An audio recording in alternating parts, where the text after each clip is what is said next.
91강 2부 방송으로 진행하도록 하겠습니다. 자, 그러면 이제 우리가 근로자 임금 채권에 대한 이제 분석, 기법이랄 것도 없고요. 최종적으로 정리를 해드리겠습니다. 자, 이제 우리 경매정보지를 잘 봅니다. 어쨌든 우리가 이제 경매 물건을 고르기 위해서는 경매정보지를 봐야 될 거 아닙니까? 경매정보지를 봤습니다. 또 이제 법원 문건 접수 내역 반드시 보셔야 됩니다. 법원 문건 접수 내역도 보고, 이게 이상하게 참 재밌는 게요. 근로자 임금 채권이 때로는 봐서 낙찰자가 참 울 수도 있고 웃을 수도 있는 그런 상황이 되는데, 매각 물건 명시성에 아예 표시를 안 해줘요. 웃긴다, 진짜 이게. 예? 그죠? 이게 상당히 예민하고 민감한 문제거든요. 예. 저는 그렇게 보고 있습니다. 상당히 민감한 문제인데 이걸 봐가지고 매각 물건 명시상에다가 표시를 안 해주니까, 그래서 저도 이제 답답해가지고, 지금 제가 경매 관련된 책자로서 유일하게 보는 것이 보면, 현재 화면에서 이건 제가 좀 화면을 제가 장면을 바꿔가지고 보여드릴게요. 이건 이 책입니다. 이게 제가 책을 여러분들한테 선전하는 게 아닙니다. 이게 민사집행인데, 이건 이제 그전에는 법원 행정처에서 나왔어요, 이 책이. 그런데 여기 2020년도에 이제 개정이 되면, 이제 새로 책이 나오면서, 이게 보니까 사법연수원에서 이 책이 나왔습니다. 여러분들도 가능하시면요, 이런 책자는 가지고 계시는 게 좋습니다. 이 책자는 보니까 법원 실무제요 민사집행 해가지고 1, 2, 3, 4, 5, 5권 있습니다. 5권인데, 제가 지금 인터넷상으로 이걸 구입을 해보니까 이 사람들 홈페이지 들어가면 10만원으로 잡혀 있어요. 택배비 3,000원. 그런데 우리 책 사는 거 아까봐 하면 안 돼. 술값은 팍팍 쓰면서 책 살려면 저부터 그러니까, 책 살려면 이상하게 책값이 아까운 거야, 봐가지고. 봤잖아요, 그죠? 근데, 제가 이제 그분하고 직접 전화를 해서 전화해가지고 하니까 좀 깎아줘야 하니까 5권인데 9만원에 제가 택배비 없이 받았습니다. 근데 이 책이 따에 보니까 그 전에 민사집행 법원 실무제 책자 나와 있는 내용보다 상당히 많이 판례하고 많이 보완이 됐더라고요. 그래서 우리 시청자 여러분들도 가능하시면요, 이 책 다시 한 번 더 화면 크게 해드릴게요. 민사집행 해가지고요, 법원 실무제요 나와 있죠. 이 상태에서 사법연수원 이렇게 나와 있습니다. 사법연수원 이제 나와 있기 때문에 이 책자를 한번 보시길 바라겠습니다. 보시길 바라고요. 자, 어쨌든 이제 여기서 다시 이제 화면으로 돌아왔습니다. 와서요. 참 근데 답답해도 법이 그렇게 시행되고 있으니까, 또 그것들을 안 바뀌니까 일개 소시민인 제가, 또 여러분들도 마찬가지잖아요, 그죠? 맨날 부르짖어 봤다 안 바뀌면은 어떻게 하겠습니까? 봐가지고 내가 국회의원 되는 수밖에 달리 방법이 없잖아요, 그죠? 국회의원 돼가지고 법을 제정을 한다든지, 그거 아니면은 그냥 참 안타깝습니다. 그래서 근로자 임금 채권에 대한 분석 기법 해가지고요, 대항력 있는 임차인은 항상 이겁니다. 대항력 있는, 이게 이 첫 단추예요. 대항력 있는 임차인을 확인하자. 있냐 없냐. 그러니까 없으면 안심이야. 없으면 당연히 안심이지. 근데 두 번째는 만약에 대항력 있는 임차인입니다. 만약에 대항력 있는 임차인이 있다면은 그때는 두 번째 임금 채권이냐 조세 채권이 있냐 없냐. 그죠? 임금 채권과 조세 채권이 있냐 없냐. 이게 무소불위 권리입니다. 이 사람들은요, 권리 질서를 완전히 무너뜨리는 그런 권리들이란 말이죠. 그죠? 시간에 있어서 빠르면 권리에 있어서 강하다.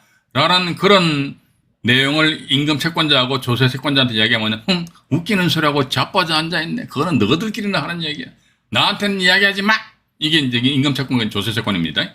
근데 보니까 대항력 있는 임차인이 있는데, 임금 채권과 조세 채권이 있냐? 하면 유무 확인이 없어요. 없으면, 안심이야. 그죠? 대항력 있는 임차인이 있다. 이게 안심하는 것이지요.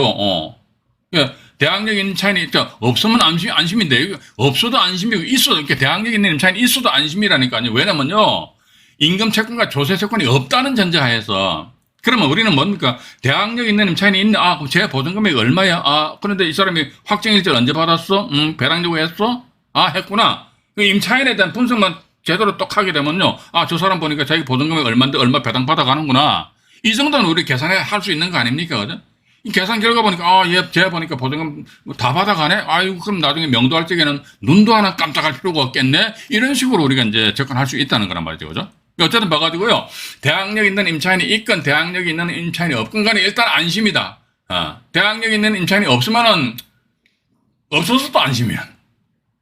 대항력 있는 임차인이 있으면은 어떡한다더. 그러니까 없어서 안심이라는 건 뭐다? 그 임차인에 대한 부담을 하지 않기 때문에 안심이야. 근데 대항력 있는 임차인이 있다 이게. 대항력 있는 임차인이 있긴 있는데 어떡한다더. 제가 보니까 얼마를 받아가는구나. 그걸 알 수 있다면 그것도 안심하는 거죠. 그럼 내가 얼마 인수하는구나. 그거 내가 인수한다는 금액을 알면 그 마음 놓는 거 아닙니까? 그죠? 근데 세 번째 보니까 만약에 대항력 있는 임차인이 있는데 임금 채권 등이 아니니까 임금 채권이나 조세 채권이 있다면 이들이 배당 요게 포인트입니다. 배당 종기일까지 배당 요구를 했는지를 확인하죠.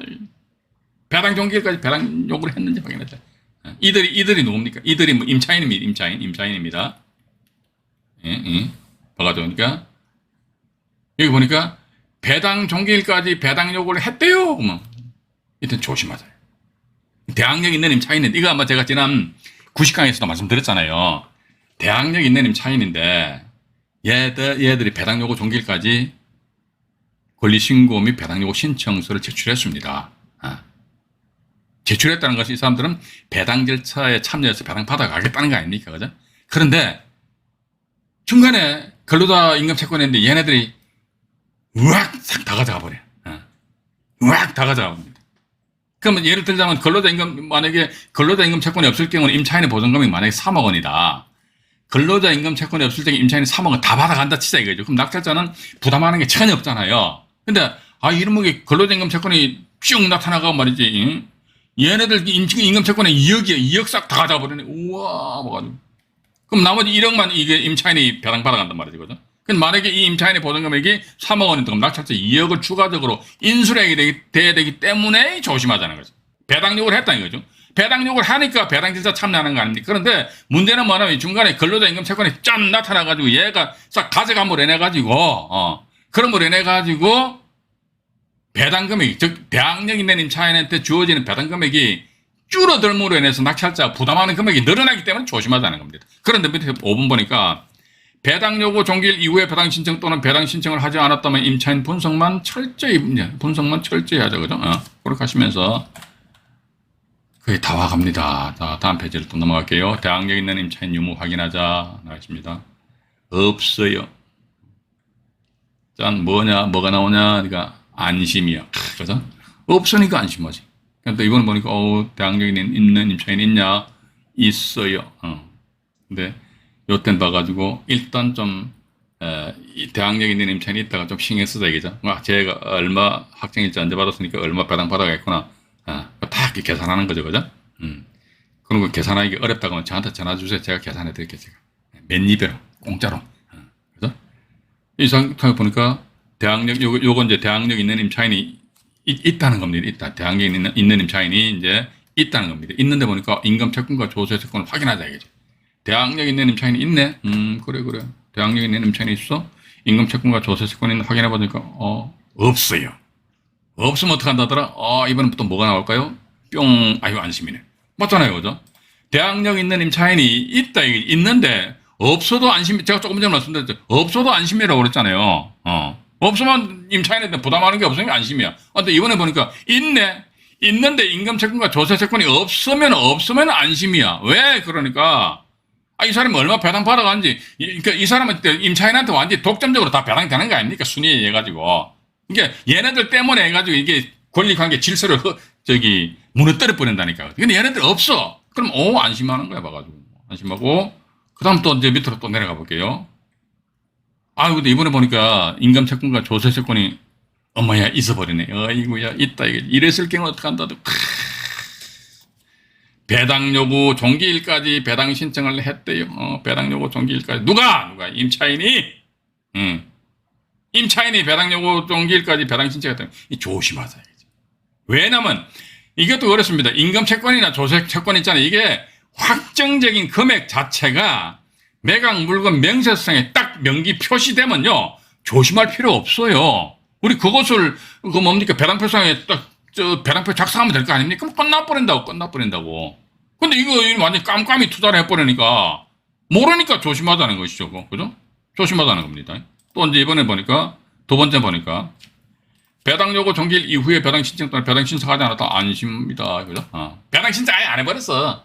이게 대항력이 내는 차이인데 배당 요구 종기일 이후에 요 어떤 지단에 뭐 꼼수 부린다고 말이지 낙찰자 골탕 먹어봐라 해가지고 배당 요구 종기일 이후에 배당 신청 안 하면 또 뭐 배당 요구 종기일 이전에 권리 신고만 탈락한다든지 그렇게 못된 임차인들이 있어요. 봐가지고 아니면 아예 배당 신청 안 해버렸어. 그럼 어쨌든 그 사람들은 배당 절차에, 즉 임차인입니다. 배당 절차에 참여할 수 있는 그런 자격이 없다는 거죠. 없구나. 야, 너 보증금 얼마야? 봐가지고 3억 원이야? 알았어.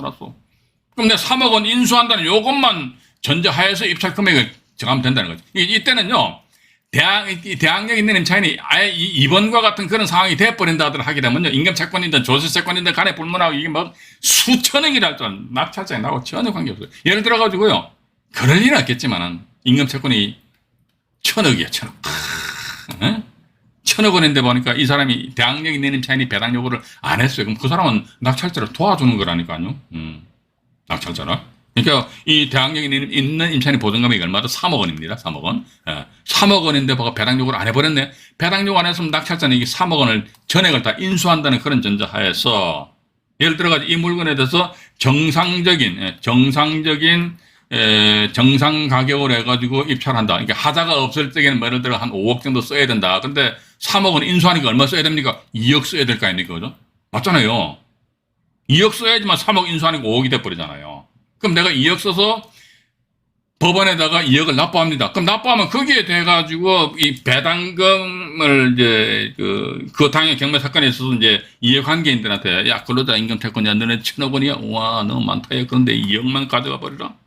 998억 원은 어떻게 된다 하더라? 998억 원은 어떻게? 뭘 어떻게 돼버려? 낙찰자 고치는 관계없지, 그죠? 낙찰자 3억 원만 인수한다. 이게 이런 게 안심하다. 이게 여기 이제 안심, 조심, 안심. 요것만 이게 정리하신다면요. 이 근로자 임금 채권이든 조세 채권이든 이게 거의 비슷한 것 같아요. 그죠? 그래서 좀 이해를 하시면서 말이죠.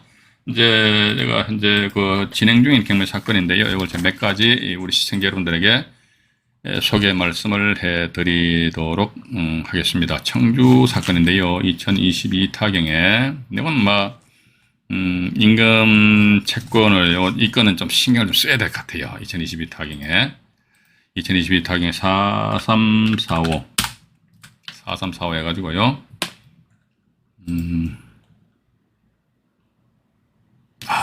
또 늦게 오픈되네요, 이게. 이 스피드 옥션 같은 게 어제 이게 사이트 손봤다고 그러는데 이게 손보고 나서 더 벅벅거려버려. 이런 얘기도 이 담당들이 좀 들어야 돼요. 가지고. 일반 시청자들 보면 이게 스피드 옥션을 구독하시는 분들 보면 좀 이게 좀 불편하실 거라고 말이에요. 버퍼링 일라고 말이죠. 그죠? 예. 이게 지금 현재 보시게 되면요. 2023년 7월 5일자로 해가지고 1,382만 4천 원 해가지고 경매가 이제 진행이 될 그런 예정이거든요.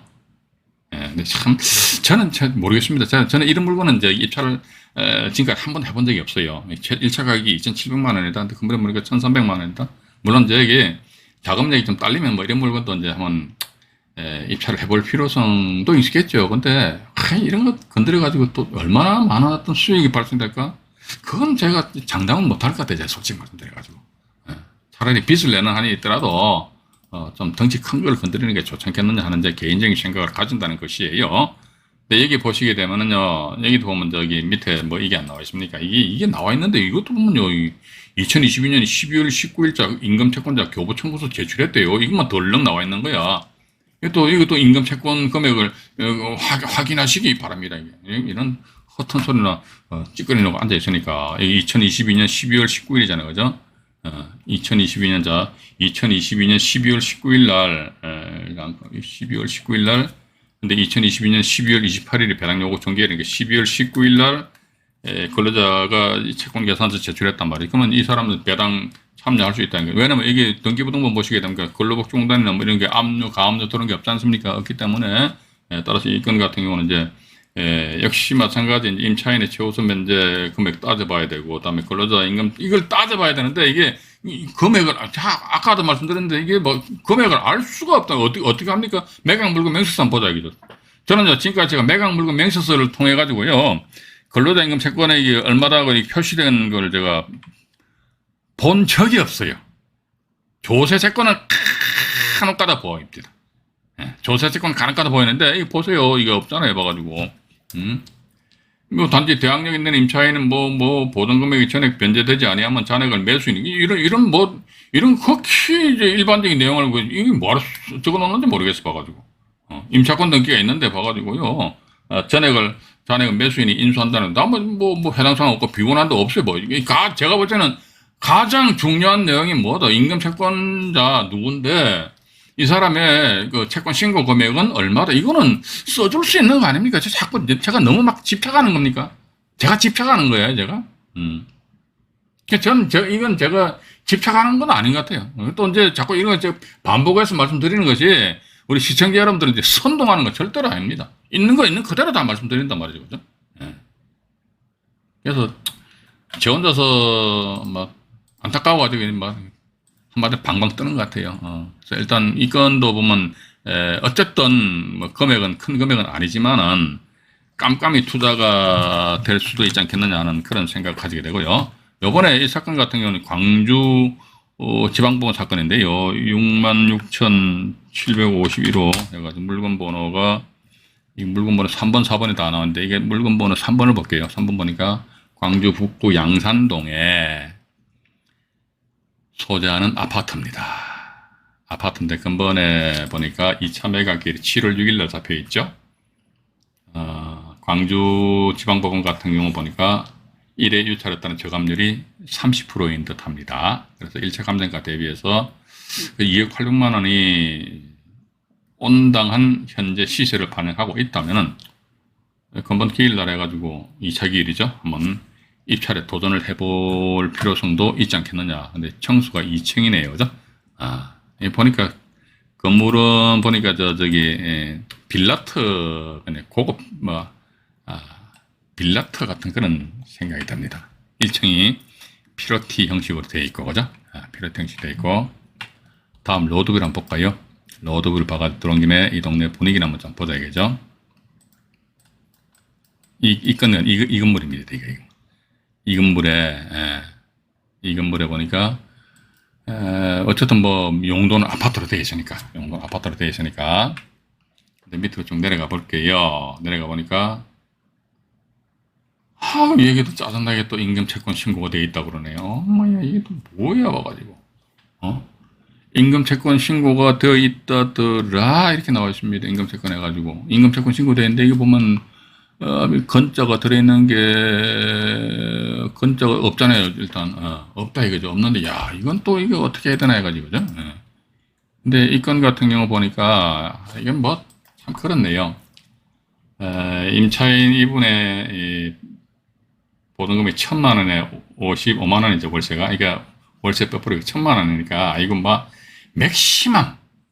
낙찰자는 1,000만 원 인수하는 거 아닙니까? 그죠? 그럼 봐가지고 이때 근로자 임금 채권이 수백억일지라도 좋아요.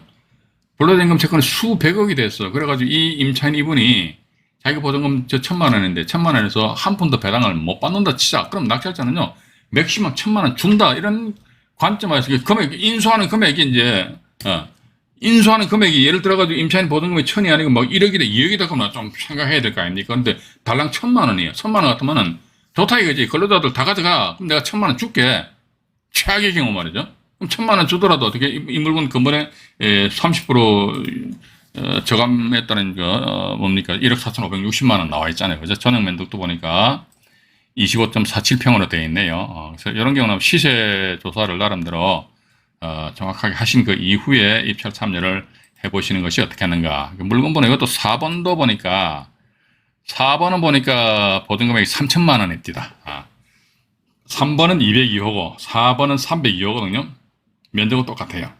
면적은 똑같은데 날짜도 똑같죠. 그죠? 2023년 7월 6일 날 해가지고 길이 딱 잡혀 있고요. 밑으로 쭉 내려와 보니까 여기도 보면 나와 있잖아요. 정말 저는 이거 볼 때마다 이런 문구 볼 때마다 막 진짜 열받는다니까요. 임금채권 신고가 되었으니 물건 번호별 임금채권 내역을 별도로 확인해라. 확인은 어디서 하냐? 물어보면 그쪽에서는 몰라 하겠죠. 저들은 또 모르면서 뭐라고 적어놨는지 모르겠어. 임금채권 우선 변제로 순순히 임차인은 배당 안 될 수 있으므로 임금채권 금액을 확인하시기 바랍니다. 이 말같지도 않겠어. 근데 이 건 같은 경우 보니까 어쨌든 임차인의 보증금액이 이제 3천만 원이다. 조금 전에 우리 202호 같은 경우 1,000만 원이었는데, 요건가 3천만 원이기 때문에 최대 맥시멈 좋다 3천만 원 인수한다. 라는 그런 전제 하에서 이 물건을 바라본다면 이 임금채권은 이제 완전히 이제 무시하고 입찰 참여를 하시더라도 큰 문제는 없지 않겠는가 하는 제 개인적인 생각을 가진다는 것이에요. 그래서 일단 우리가 이 경매정보지를 보시게 되면요, 근로자 임금채권 신고된 물건들이 제법 솔직히 많이 있어요. 많이 있는데 봐가지고 어떤 경우 보면 소유자나 채무자가 점유하고 있다더라. 아니면 또 이제 그 임차인들이 있긴 있는데, 대항력 있는 임차인이 있긴 있는데, 이 임차인의 보증금액이 어떻게 한다더라, 이게 보증금액이 그렇게 과다하지 않다더라. 이 건 같은 경우는 이분 같은 경우 대항력이 없네요. 지금 제가 이거 잘못 본 것 같습니다. 대항력이 없으면 저는 부담 없겠다, 그죠? 이걸 봐야 되는데 대항력이 없기 때문에. 그럼 3번, 아까 3번 같은 경우는 대항력이 없나요? 잠깐만요. 3번은 대항력이 있다, 그죠? 3번은 이분 보니까, 이분이 임모신데 보니까 일단 여기 대항력이 있는 걸로 나와 있잖아요, 그죠? 물건번호 4번 같은 경우 전세 보증, 임차 보증금이 3천인데, 대항력이 없어요. 대항력이 없기 때문에 그 사람이 뭐 배당 받든 못 받든 신경 쓸 필요 없고, 요건 물건번호 이제 3번이잖아요, 3번. 물건번호 3번인데 이 건 같은 경우는 보니까 대항력은 있는데 맥시멈 1,000만 원까지 낙찰자가 부담을 하겠다. 그러면 큰 문제는 없지 않느냐 하는 그런 말씀을 드려보고 싶고요. 요거 또 이거는 저기 어디냐, 이것도 광주인데 말이죠. 2021 타경에 402 광주 광역시 광산구 쌍암동에 소재하는 아파트입니다. 아파트인데요. 여기 보시게 되면요, 1차 가격이 1억 300이었는데 쭉 유찰되다가 5차 기일날 해가지고 오모시라는 분이 4,100만 원 손에서 입찰했다가 대금 납부를 안 하셨네요. 그리고 나서 이제 대금 납부 안 한 상태에서는 이제 재매각이니까 이때는 최저 매각 금액에 저감 없이 이게 그대로 내려오잖아요, 그죠? 내려오는데 이날따라 또 뭐 4,300만 원 또 썼었네요. 참 신기해요. 바로 직전에 누가 4,178만 8천 원 써가지고 대금 납부를 안 했다 그러면 이분은 최소한 입찰 보증금 369만 1,500원이죠. 그죠? 이것은 이제 몰수당했을 겁니다. 그렇다면 이분 같은 경우 봐가지고 이 사람이 왜 4,100만 원을 썼는데 대금 납부를 안 했을까? 이걸 고민해봐야 되잖아요, 그죠? 고민할 필요도 없이 그냥 그 직전에 4,100만 원인데 이 양반 200만 원 더 써 4,300만 원 써버려서 또 대금 납부를 벌렁 안 했거든요. 그 이후로 해가지고 계속 유찰 두루루루 해가지고 이제 근본 12차 매각기일입니다. 12차 매각기일 해가지고 2023년 6월 27일이고 6월 27일이면 시간이 좀 많이 남아있네요, 그죠? 6월 27일 해가지고 774만 2천 원까지 금액이 많이 떨어졌다는 것이죠, 그죠? 떨어졌다더라 이렇게 나와 있는데, 이 건 같은 경우는 밑으로 쭉 내려가 보자 이거죠. 내려가 보니까 아이고 대항력 있는 임차인이 있네요. 그죠? 우리는 그거 항상 이것부터 먼저 봐야 돼. 대항력 있는 임차인이 있나? 있구나. 얼마인데 6,500이구나. 배당 요구는 확인했고, 암마야 배당 요구하면요. 여기다 뭐 이제 근로자 임금 채권이나 조세 채권이 있으면 배당 요구하면 머리 아파. 왜? 임금 채권하고 조세 채권은 매각 물건 명시상에 표시를 안 해주기 때문에 깜깜이 투자가 된다는 것이죠. 근데 봐가지고 임금 채권과 조세 채권자가 먼저 확 그냥 많이 받아감으로 인해가지고 대항력 있는 임차인의 몫이 줄어들게 되면은 나머지 배당받지 못한 임차 보증금액은 낙찰자의 부담으로 남기 때문에 이게 조심하자. 요 내용은 제가 조금 전에 파워포인트 자료에서 말씀 안 드렸습니까? 그죠? 근데 보니까 6,500만 원 대항력이 있네. 자, 다시 말씀드립니다. 대항력 있는 임차인이 있나? 있다. 배당 요구 했나? 했다. 아이고야. 근데 보니까 이 압류해가지고 이게 뭐 국자가 있고 나자가 있는데요. 지금 보니까 나주 세무서하고 나주시입니다. 나주 세무서가 나주시고, 그리고 또 이게 가압류 있잖아요. 가압류. 이게 근로복지공단이에요. 3,594만 1,150원 이렇게 나왔네요. 이게 이 물건 같은 경우 임차인 이분이 이렇듯이 이제 강제임대 신청하셨어요. 6,500만 원이잖아요. 그죠? 근데 여기서도 역시 마찬가지 제가 지난 90강에서도 말씀드렸습니다만 근로복지공단에서 이렇듯이 3,500만 원에 가압류를 했다 이거죠. 근데 이게 이 플러스 알파가 될 수도 있다는 것이지요. 근데 이 플러스 알파가 될 수 있는 이 부분에 있어 가지고는 알 수 있는 방법이 있다 없다 없다는 것이지요. 여기 보니까 근로복지공단에서 2021년도 해가지고 잠깐만요. 이거 물건 볼게요. 여기 보면요. 2021년 6월 2일 날 2021년 6월 2일이죠. 6월 2일 날 해가지고 배당 요구권자 근로복지공단이에요. 근로복지공단 권리신고 및 배당 요구 신청서 제출 이렇게 나와 있습니까? 근데 여기 본건에 있어서 배당 종기일은요 2021년 8월 12일입니다. 8월 12일이니까 그 이전에 배당 신청했기 때문에 배당 요구에는 타당한데 문제는 뭐냐면 이 근로복지공단의 임금채권 해가지고 이것이 얼마냐, 그걸 알 수 있는 방법이 없다는 거죠. 이러다 보니까 계속 이렇게 유찰되는 수밖에 다른 방법이 없다. 그래서 최단도 이게 저는 그렇게 봅니다. 임차인 보증금 6,500만 원이잖아요. 그럼 이게요 6,500만 원이다. 자, 그런데 이 물건이 정말로 마음에 들어. 근데 와 환장해버리네. 근로자 임금채권 몰라. 조세세권 몰라. 나 이거 진짜 들어가 살고 싶다 이거지. 딱 방법 하나 있죠. 뭐 어떻게 한다 하더라. 근로자 임금채권하고 조세세권 있잖아요. 얘네들한테 최대한도 어떻게 배당 금액이 작게 되는, 즉 이렇듯이 계속 유찰돼. 근본에는 한번 입찰 참여를 해볼 필요성도 있을 것 같아요. 왜냐면 1억 300만 원이라는 이 금액이 이 본건 부동산의 정당한 시세를 반영하고 있다는 전제입니다. 매매 금액이 한 1억 정도 된다 그러면요 770이잖아요. 한 2천만 원 써도 되지 뭐 봐가지고 2천 쓰면요 이거 가지고 근로자 임금채권 너희들 가져가든지 말든지 조세세권자 너네들이 가져가든지 말든지. 그럼 어떻게 임차인이 6,500만 원, 이 사람이 맥시멈 6,500만 원 전액에 대해서 배당 못 받았다 치자. 이건 낙찰자 6,500 인수한다 이거죠. 근데 2천만 원 낙찰받고 6,500 인수하니까 전체 얼마입니까? 8,500이 돼버리잖아요. 그죠? 근데 이 물건의 매매 금액이 보니까 얼마다 1억으로 조사를 했다고? 내가 미치는 장사가 아니거든요. 이때는 뭐, 근로자 임금 채권이 얼마냐 해가지고 뭐, 근로복지공단은 전화하고 그렇게 할 필요도 없어요. 봐가지고. 그러니까 최대한들은 막 떨고 떨어가지고 임금 채권자들이 배당 받아가는 거는 완전히 그냥 막 다운시켜버린 상태에서. 그러니까 내가 좋다. 나는 맥시멈 임차인, 대항력 있는 임차인이 6,500만 원이니까 6,500만 원에 이것을 낙찰세 내가 인수하겠다. 라는 그런 전제하에서 이 물건 접근한다면요. 뭐 이번 기회에 입찰 들어가서 뭐 낙찰 받아도 단 전제 조건은 뭐다.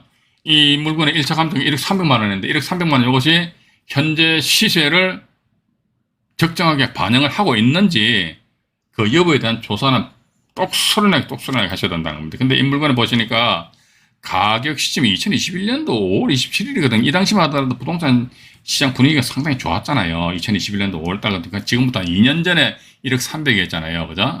근데 지금 2년 지나고 나서 보니까 부동산 시장 분위기가 별로 안 좋잖아요. 그래서 이런 경우는 특히 이제 시세 파악을 상당히